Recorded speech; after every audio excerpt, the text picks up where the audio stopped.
Yes, alright mga minamahal. It's me again, Alicia nyo. Nagbabalik muli para sa ating panibagong video. So, biglang natusta sa sariling mantika. Ito nga po si Elizalde ko. Tungkol nga po dito sa binibintang niyang big amount na involved daw di umano itong si President Bongbong Marcos. So anyway, ito last year, December 30, 2024. So sabi dito, President Marcos Jr. vetoes 194 billion worth of items in 2025 national budget. Boom. Debunk. Itong si Elizalde ko sa kanyang mga paratang dito nga po kay President Bongbong Marcos. So, ibig sabihin lamang yan mga minamahal, yung worth ng 194 billion items sa 2025. Ibig sabihin kung merong anomalya, ay siya mismo ang magpuputol at nag-aalis at naglilinis. Now, here's the thing. Kung si PBBM ang mastermind, bakit niya i-veto ang almost 200 billion pesos? Hindi ba't mas napaka-logical na hindi siya ang may pakana at yung mga nag-iingay ngayon ang mga natatamaan? Tanong lang, mga minamahal. Kasi mga kababayan, itong si Zalde ko, talagang literal na bata to ni Digong. Alam naman natin yan, di ba? At saka, kung hindi ka pagsasalitain ng gobyerno in the first place, di ba, hindi ka nila pinapauwi, hindi ka nila pagsasalitain, very impossible Kasi kung ako, hindi kita pagsasalitain, ang gagawin ko, papauwiin kita dito, umuwi ka dito, tas ikukulong kita. Yan yung gagawin ko. Pero yung sasabihin na kaya hindi kita pauwiin para hindi ka magsalita, may mainstream May social media So, bakit ko gagawin yun? Di ba napaka-ironic? Isipin ninyo kunyari, sige, mastermind ako, si Mima Alicia. Tapos, alam nitong kasama ko ang sekreto ko. Ngayon, tama bang gawin na, oy, wag ka na lang umuwi ng bansang Pilipinas para hindi ka makapagsalita? Yun ba yung right way? Para sabihin na hindi siya magsalita? Or it's either mas maganda, di ba, kung ipapategi na lang siya? Or ikulong. Tapos harangan yung mga mainstream na siya interviewin para sabihin na itong ano na to is confidential. Di ba mga minamahal, nagigets ninyo yung punto ko? Kung ako ay sangkot, tapos yung taong yun madaming nalalaman sa akin, hindi ko gagawin na itatago siya sa ibang bansa. Kasi posible pa din siyang magsalita. May mainstream, may social media. Pwede pa rin siyang magsalita. Di ba? So kung ako yung tatanungin, kung ako lang naman ay magtatago ng isang tao para hindi maano yung pangalan ko, hindi magkaroon ng depekto, ang gagawin ko ay it's either ipapategi ko na lang siya or ipapakulong ko. Tapos kung may mainstream media na pupunta, sasabihin ko bawal. Kasi confidential. Di ba nagagets ninyo mga minamahal? So, itong si Congressman Elizalde ko, biglang naglabas online. Tapos nag-akusa, di ba? Parang biglang may tell to all, yung kanyang banat. Pero nang nakita ko yung video, zero documents. Tapos may series pa siya, may part 1, and I think siguro may part 2. Kasi may part 1 nga So meaning parang, I think nakikiramdam. 'Di ba? Kung pumatok ang kanilang series, ituloy ang part 2. Kapag hindi pumatok, babaguhin ng lyrics, posibleng ganon. At naitaon pa talaga sa papalapit na rally ng isang religious group sa November 16. So, what does it mean? Hikayatin yun na magalit at maghimutok ang mamamayang Pilipino para sirain ang pamahalaang gobyerno?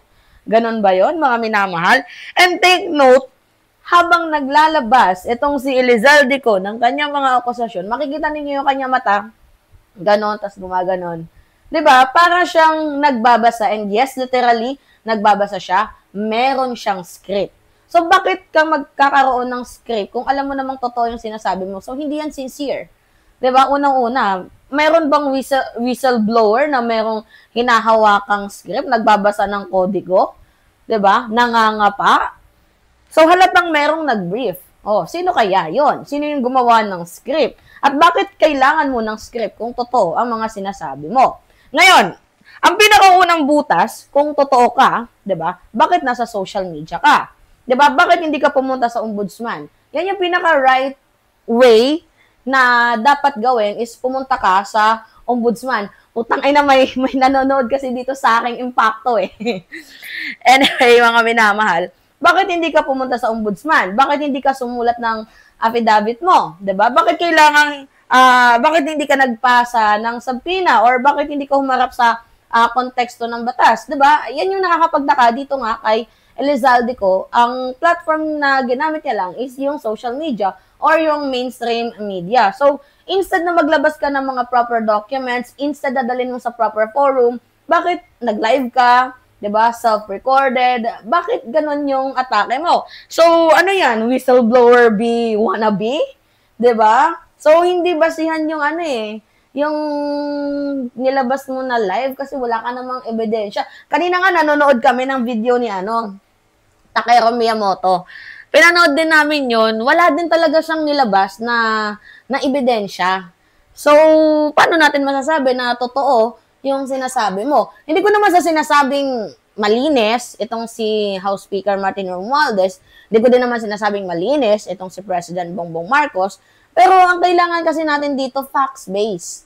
Diba? Dapat dito tayo sa facts. Hindi tayo dito nagbabase sa chismis. Kasi parang Orly Gutesa II, itong si tawag dito, itong si Elizalde ko. Hindi nga natin alam kung kung magkasama itong si Elizalde ko tapos itong si si Orly Gutesa, 'di ba? So ang tunay ay may ebidensya. Hindi yung kung ano-anong platform yung kinakatigan mo at hindi ka pumupunta sa legal forum. So walang proof ang sinabi mo. Ibig sabihin nag-i-eme ka lang sa Facebook, social media, para meron ka lang ilaglag or baka para hindi ka makasuhan, diba? So, ilang linggo na rin mga minamahal ang lumipas. And I think matagal mo na yung na-record yung video na yan. Pero wala man lang ni isang papel, ni isang memo, ni isang finding audit na nilabas ka para masabi na totoo yung mga pinagsasabi mo. So, yung bombshell, di umano, kuno, napasabog, ni Elizalde ko, I think debunk na.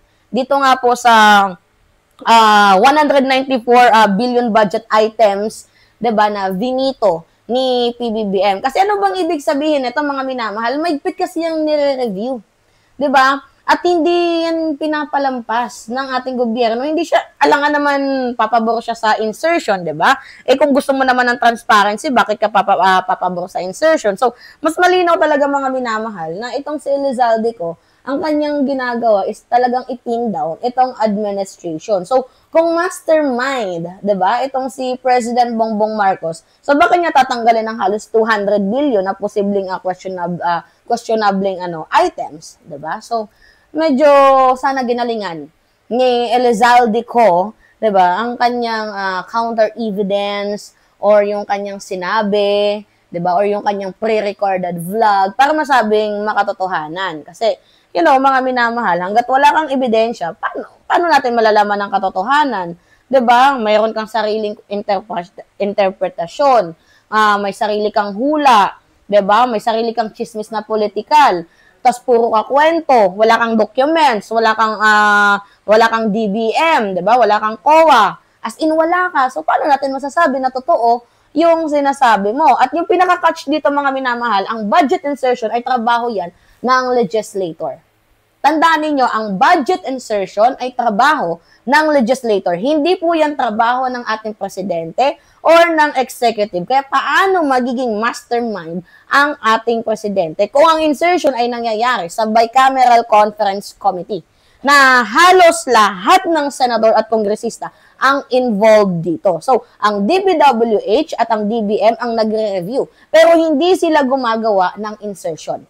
Diba? Ang insertion ay galing mismo sa mga kongresista at mga senador. And ironically, mga minamahal, mas meron pang access si Elizalde ko sa insertion process rather than dito sa ating presidente na si President Bongbong Marcos.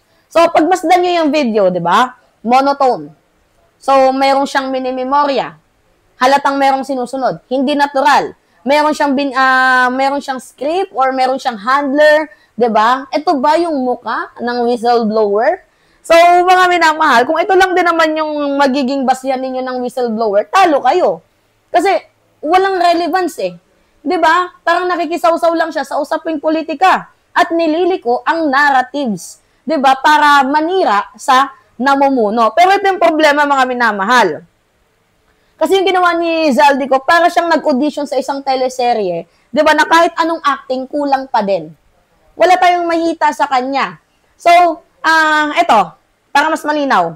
Si PBBM, nakikita nyo naman, vinito ang 194 billion. So, transparent ang budget process, government focus, 'di ba? Public record ang aksyon, may signature ang decision, may legal weight. Basahin nyo yan, mga minamahal. Si Zaldico naman is script, 'di ba? Bukod sa script, accusation, storytelling, zero evidence, no document, no sworn statement, no courage to face in person.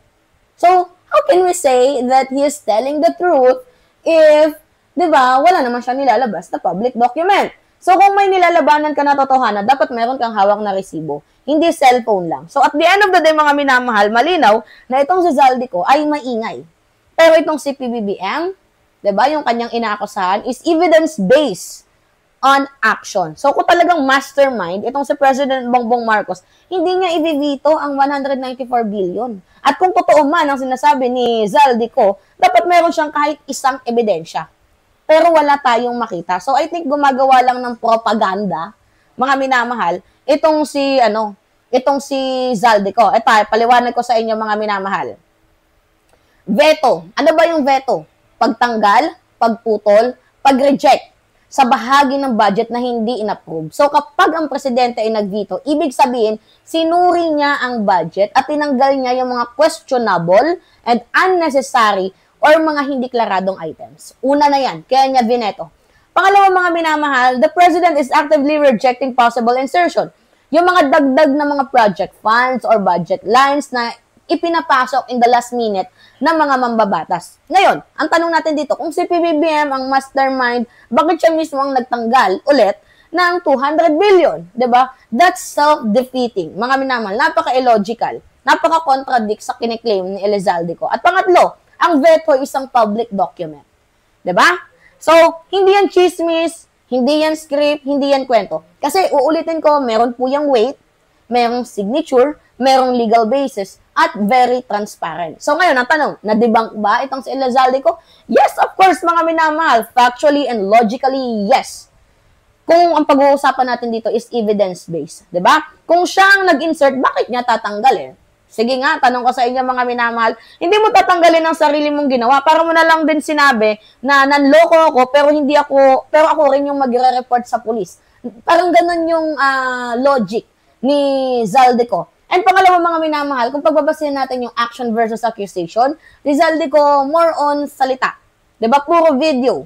Zero document, zero affidavit, zero witness. Pero si President Bongbong Marcos, nakita naman ninyo, 'di ba? Mga minamahal, may official receipt, may veto, may public record. So, kung pagbabanggait natin ang script at yung official government action, mas credible yung mayroong signature. 'Di ba? Mas credible yung may signature, may evidence, hindi yung mayroong teleprompter. Katulad ng ginagawa ni Zaldico. So, ang presidente, mga minamahal, ang role niya is mag-review, mag-veto at mag-approve ng final budget. So, hindi trabaho ni PBBM ang ginagawa ng mga kongresista at ng mga senador. Kaya ulitin ko sa inyo, mas meron pang ang access. 'Di ba? Itong si Zaldico sa lahat ng 'yan. Kasi si President, ang trabaho niya is mag-review sa executive branch, mag-veto at mag-approve ng final budget. So, ang nag-insert, mga minamahal dito, is yung mga mambabatas. Kung saan kabilang si dating kongresista Zaldico doon sa mga posibleng nag-insert ng budget. 'Di ba? So, lahat ng sinabi ni Zaldico is no document, no email, no COA report, walang DBM directive, walang papel na galing kay PBBM. So, ang claims niya is based on his own words. 'Di ba? So, mukhang meron pang binabasa at halatado naman na meron siyang binabasa.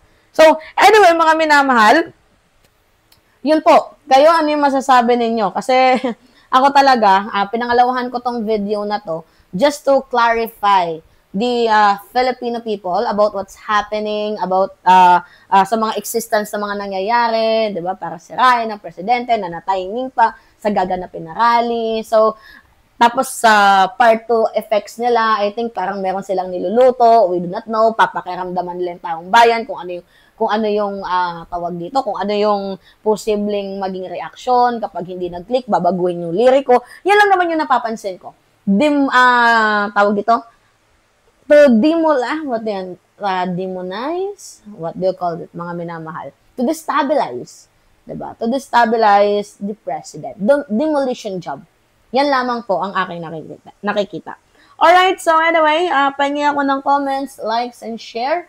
And also, don't forget to click the subscribe mga minamahal and always hit notification bell para lagi kayong na-update sa mga video na ina-upload natin. Maraming salamat at ingat mga kababayan!